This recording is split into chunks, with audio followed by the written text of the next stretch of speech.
അവരുടെ വീട്ടിലുള്ള ഒരു പ്രൊഡക്റ്റിനെ കുറിച്ചിട്ടാണ്. ചാർക്കോള് നിങ്ങൾ കേട്ടിട്ടുണ്ടാവില്ലേ, ചാർക്കോള്. അപ്പോൾ ഈ ചാരം എങ്ങനെ നമുക്ക് ഉണ്ടാക്കി നമുക്ക് എങ്ങനെ ഒരു ബിസിനസ് ആരംഭിക്കാം, അതെങ്ങനെ മാർക്കറ്റ് ചെയ്യാം, എന്തെല്ലാം രീതിയിൽ വിപണിയിൽ എത്തിക്കാം, എന്തെല്ലാം ഇൻവെസ്റ്റ്മെന്റ് ആണ് അതിനാവശ്യം, ഇതിന്റെ ഏറ്റവും സെഡ് കാര്യങ്ങളും നമ്മൾ ഇന്ന് വീഡിയോയിൽ പറയുന്നുണ്ട്. അപ്പൊ എല്ലാവരും വീഡിയോ സ്കിപ്പ് ചെയ്യാണ്ട് തന്നെ അവസാനം വരെ കാണാൻ ശ്രമിക്കുക. ഇന്ന് മാർക്കറ്റിൽ ഒരുപാട് ഐറ്റം ഉണ്ടാക്കാൻ നമ്മുടെ ചാർക്കോൾ ഉപയോഗിക്കുന്നുണ്ട്. അതായത് toothpaste, face wash, soap, water purify, ഇതിലെല്ലാം ചാർക്കോൾ ഇൻഗ്രീഡിയന്റ് അടങ്ങിയിട്ടുണ്ട്. ഇത് ആന്റിവൈറൽ ചാർക്കോൾ ആയിട്ടാണ് അവർ പറയണത്. അതിൽ ഇത്ര ഇൻഗ്രീഡിയന്റ് ആഡ് ചെയ്തിട്ടുണ്ട്, ആന്റിവൈറൽ ചാർക്കോൾ ആഡ് ചെയ്തിട്ടുണ്ടെന്ന്.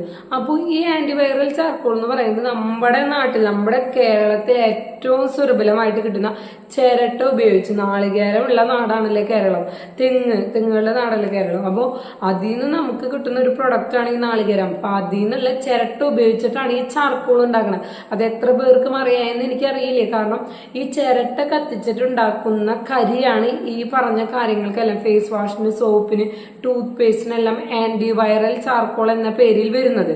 അപ്പൊ അതുകൊണ്ട് തന്നെ നിങ്ങൾ ഈ ഒരു ചാർക്കോളിന്റെ ബിസിനസ് സ്റ്റാർട്ട് ചെയ്യണമെന്നുണ്ടെങ്കിൽ ഒരിക്കലും ലോസിലേക്ക് വരാനുള്ള ചാൻസ് ഇല്ല. Europe, US, middle east country, ഈ പറഞ്ഞ കൺട്രീസിലെല്ലാം നമുക്ക് ഈ കോസ്മെറ്റിക് ഇൻഡസ്ട്രിയിലാണ് ഇത് ഏറ്റവും കൂടുതൽ വിപണന സാധ്യത കൂടുതലുള്ളത്. കാരണം ഈ പറഞ്ഞ പ്രൊഡക്റ്റിലെല്ലാം ഇത് അടങ്ങിയിട്ടുണ്ട്. അതുകൊണ്ട് നമ്മൾ ഇത് നിർമ്മിച്ച് എക്സ്പോർട്ട് ചെയ്യാൻ ഏറ്റവും കൂടുതൽ സാധ്യതയുള്ള ഒരു ഇൻഗ്രീഡിയന്റ് ആണ് ചാർക്കോള്. അപ്പൊ നമ്മൾ ഈ ബിസിനസ് ഒന്നല്ലെങ്കിൽ നമ്മൾ ഇത് സ്റ്റാർട്ട് ചെയ്യാം. ഇതിന്റെ മെഷീൻസിന് ഒരു 18 ലക്ഷം തൊട്ടാണ്, നല്ലൊരു ഇൻവെസ്റ്റ്മെന്റ് ഉണ്ട്. നമ്മൾ മെഷീൻസ് മേടിച്ച് ഇത് സ്റ്റാർട്ട് ചെയ്യാന്നുണ്ടെങ്കിൽ നല്ലൊരു ഇൻവെസ്റ്റ്മെന്റ് ഉണ്ട്. കാരണം ആ മെഷീൻസിന് നല്ലൊരു റേറ്റ് വരുന്നുണ്ട്. പിന്നെ അതിനൊരു ഫാക്ടറി തന്നെ ആവശ്യമായിട്ട് വരും നമുക്കിത് സ്റ്റാർട്ട് ചെയ്യണമെങ്കിൽ. ഇല്ല എന്നുണ്ടെങ്കിൽ നമ്മളിത് ചെയ്യുന്നവരുടെ കയ്യിൽ നിന്ന്, അതായത് മാനുഫാക്ചേഴ്സിന്റെ കയ്യിൽ നിന്ന് നമ്മളിത് വാങ്ങിച്ച് റീപാക്ക് ചെയ്തിട്ട് പോലും നമുക്കിത് സെയിൽ ചെയ്യാൻ പറ്റും. അങ്ങനെ ചെയ്യാതിരിക്കുന്ന സാധാരണക്കാർക്ക് ഇത് സ്റ്റാർട്ട് ചെയ്യണമെന്നുണ്ടെങ്കിൽ ഇത് മാനുഫാക്ചർ ചെയ്യുന്നവരുടെ കയ്യിൽ നിന്ന് ഈ ചാർക്കോൾ വാങ്ങിച്ച് റീപാക്ക് ചെയ്ത് നല്ലൊരു ബ്രാൻഡിങ് നെയിം കൊടുത്ത് നമുക്കിത് മാർക്കറ്റിൽ എത്തിക്കാൻ പറ്റും. അങ്ങനെ റീപാക്ക് ചെയ്യാൻ ഉദ്ദേശിക്കുന്നവരാണെന്നുണ്ടെങ്കിൽ നമുക്ക് ആമസോൺ ഗ്ലോബൽ സെല്ലിംഗ് പ്രോഗ്രാം വഴി ഇത് സെല് ചെയ്യാൻ പറ്റും. അതുപോലെ തന്നെ ഫ്ലിപ്കാർട്ട്, മീഷോ, ഓൺലൈൻ ആപ്പുകൾ വഴി സെല് ചെയ്യാൻ പറ്റും. പിന്നെ നേരത്തെ പറഞ്ഞ പോലെ തന്നെ എക്സ്പോർട്ട് ചെയ്ത് നല്ലൊരു പ്രോഫിറ്റ് നമുക്ക് ഏൺ ചെയ്യാൻ പറ്റുന്ന ഒരു ബിസിനസ് ഐഡിയാണ് ചാർക്കോൾ. അതാരും നിങ്ങൾ മറക്കരുത്.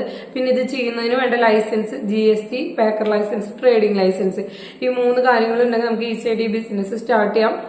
പിന്നെ ആദ്യം നമ്മൾ മാനുഫാക്ചേഴ്സിന്റെ കയ്യിൽ നിന്ന് മേടിച്ചിട്ട് തന്നെ നിങ്ങൾ സ്റ്റാർട്ട് ചെയ്യാൻ ശ്രമിക്കുക. കാരണം നമ്മുടെ കയ്യിൽ നിന്ന് എത്രത്തോളം പ്രൊഡക്ഷൻ പോകുന്നുണ്ട്, നല്ലോണം വരുമാനം ഉണ്ടെങ്കിൽ മാത്രം അത് വലിയൊരു ഇൻവെസ്റ്റ്മെന്റിലേക്ക് പോയി ബിസിനസ് സ്റ്റാർട്ട് ചെയ്യാൻ ശ്രമിക്കുക. പിന്നെ നോർമൽ നമ്മുടെ ചിരട്ട കത്തിച്ചിട്ടുള്ള ഈ ചാർക്കോളിന് നോർമൽ 1 കിലോന് റേറ്റ് മേടിക്കുന്നതിന് 165 രൂപ മുതൽ ഇത് സ്റ്റാർട്ടിംഗ് ആണ്. അപ്പൊ ഇതിന്റെ വിപണന സാധ്യത ഒട്ടും തന്നെ ബാക്കിലോട്ട് പോയിട്ടില്ല. കാരണം ഇത് ഇന്നത്തെ നമ്മുടെ കോസ്മെറ്റിക് ഇൻഡസ്ട്രിയിലെ ഏറ്റവും കൂടുതൽ മൂവിങ് ആയിട്ടുള്ള ഒരു പ്രോഡക്റ്റ് ആണ് ചാർക്കോൾ. അതുകൊണ്ട് തന്നെ നമുക്ക് നമ്മുടെ ഈ ബിസിനസ് വിജയിക്കാനുള്ള സാധ്യത കുറച്ചധികമാണ് മുന്നിൽ.